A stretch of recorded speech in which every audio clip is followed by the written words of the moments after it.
Hey everybody, what's up? Startup Survival here, and today I want to talk to you about two medium-sized fixed blade options. They are of course the K-Bar Becker BK16 up here on the top and the Esee4 on the bottom. These are extremely popular medium to smaller size fixed blades, full tang of course, that I think beg to be compared against each other because it's an extremely competitive market, and I think that these two knives are similar in some ways. So why would you buy these knives? First of all, let's talk about that. Well, it's camping season, it's hiking season. If you want a sort of medium-sized, bulletproof fixed blade to put in your day pack, or maybe you're into bushcraft, right, and you don't want a huge knife, these are sort of awesome belt knives to have. So I think that's sort of why people have them. You could put it in a bug-out bag or something like that too if you wanted to. If you're in the military, I don't know, I'm not in the military, but I mean maybe there's a place for fixed blade knives as well. And I see these kind of fitting in between two other knives that I have. The Mora knife, of course, this is the more robust, is not a full tang knife, right? It's just a rat tail. So some people are apprehensive to depend on this as their primary fixed blade. It's also very small too, but I love Mora knives. They're so light, they're awesome, good steel, good sheath for the money, excellent value. But like I said, some people want that full tang, right? And if I know I'm going to be making a fire or doing some serious work in the woods, I'm going to bring something like this Esee6 or you know, the BK7 is another great option, or even something larger like an RTAC 2 or a Esee Hungless. Those are awesome. If you know you have a lot of work to do, bring a big knife. It's worth it, right? But where these two knives kind of fit in, like I said, is because they're full tang, so they're going to be a strong design, but they're a little lighter and easier to carry than that Esee6, right? So now let's just talk about the two knives and sort of compare them and see which one you know, is good at what. In terms of pricing, let's talk about that first. The Esee4 is a much more expensive knife. I checked online, and in my area it's about 150 bucks Canadian. So I don't know what that is in US dollars right now, but maybe 125 or something like that. The Becker BK16 is 100 Canadian, so that's probably around 80 US. So I mean, there's definitely a discount to be had of about 50 bucks by downgrading, if you want to call it that, to the K-Bar Becker BK16. But do you really get that much more with your money for the Esee6, or sorry, Esee4? We'll see in a minute. Let's get into some of the features and then we'll see whether it's worth it or not. One of the things that might make it worth it for some people is the sheath. I absolutely love this Kydex sheath that comes with the Esee4. It's just a, you know, a folded, heat-treated piece of plastic that's screwed together. It's MOLLE attachable. You could put some 550 cord through there and tie it onto like your bag or whatever. I think that when you buy them new, they come with a tech lock like this Esee6. That would be my preferred way of carrying it, is on the pocket or on the belt or something like that. Nice and easy to access. But what I like about that sheath is look at how much smaller it is than the BK16 sheath. This is a polyester one, also MOLLE attachable. You can feed a belt loop through here if you want to. But what I don't like about this sheath is the size, number one. Like, look at it compared to the Esee4 sheath.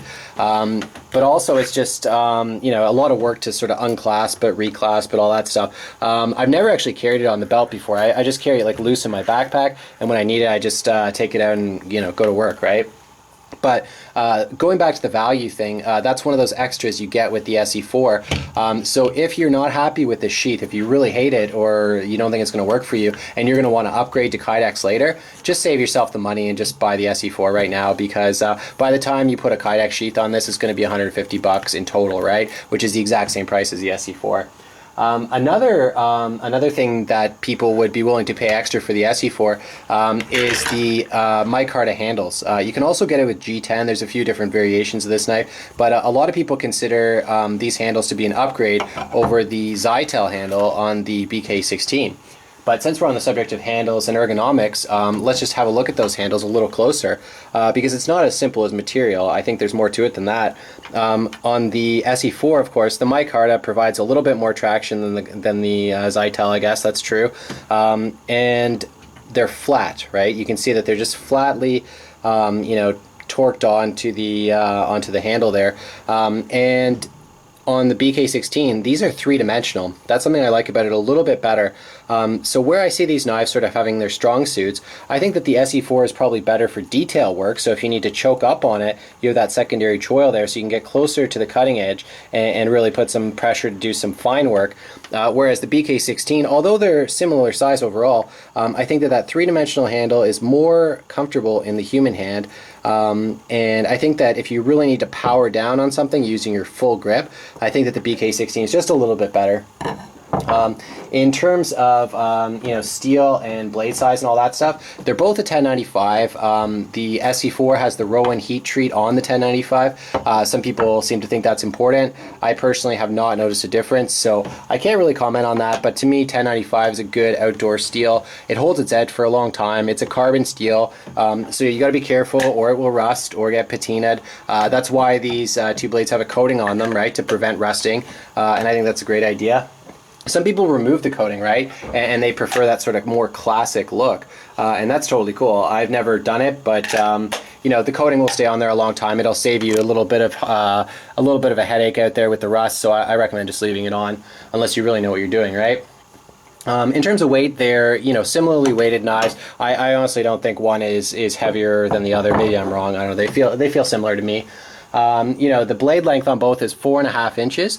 Which is a great sort of medium size length. If you want something longer, you go for the SE6. I forget how big this one is. I think it's around 6 inches, something like that, maybe a little bit bigger.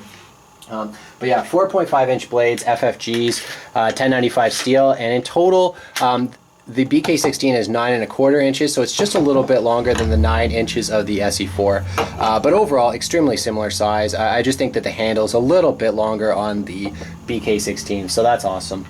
In terms of the warranty, I think that that needs to be spoken about, even though I really don't think it's like that big of a deal, because I've never had to send in a fixed blade for warranty service.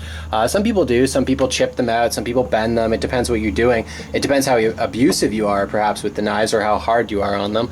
Like I said, never had an issue, but the SE4, or Esee in general, rather, is well known for having one of the best industry warranties.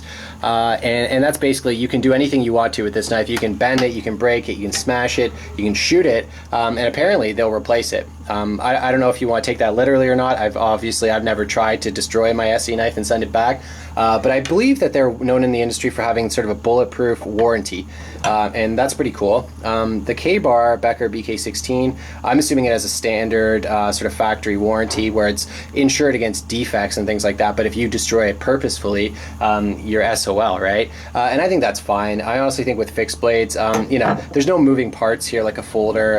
The chances that you're actually going to need that warranty service, if you treat your knives well, I think, slim to none in either case. I think they'll both be really, really durable. But yeah, I think that they're both comparable knives. They're both awesome. Backpacking knives or bushcraft, whatever it is you're into. Like I said, if you have a lot of work to do, bring a big knife. But these fall into that sort of medium-sized belt knife. I wouldn't recommend them for fishing or anything like that because of the 1095. I think it'll rust. But yeah, just as an emergency knife, maybe to put it in a bug-out bag or something like that, awesome. If I had to choose one, everybody who watches my versus videos, they know that I generally choose a champion at the end, and I probably just gave it away because I'm touching the one that I like. But yeah, the BK16 is the one I chose, simply because I think the materials are similar enough. The size, they're so similar in so many ways. You give up the nice sheath and you give up the micarta, but you get that three-dimensional handle and you get that high-value $100 knife instead of $150. If money was no object, I don't know. Probably the Esee I would choose. It's really nice as well, but honestly, roll the dice, pick whichever one you want. They're both great. Let me know what you think if you own one of these or if you own both of them. Which one do you like better? Thanks a lot for watching. Cheers.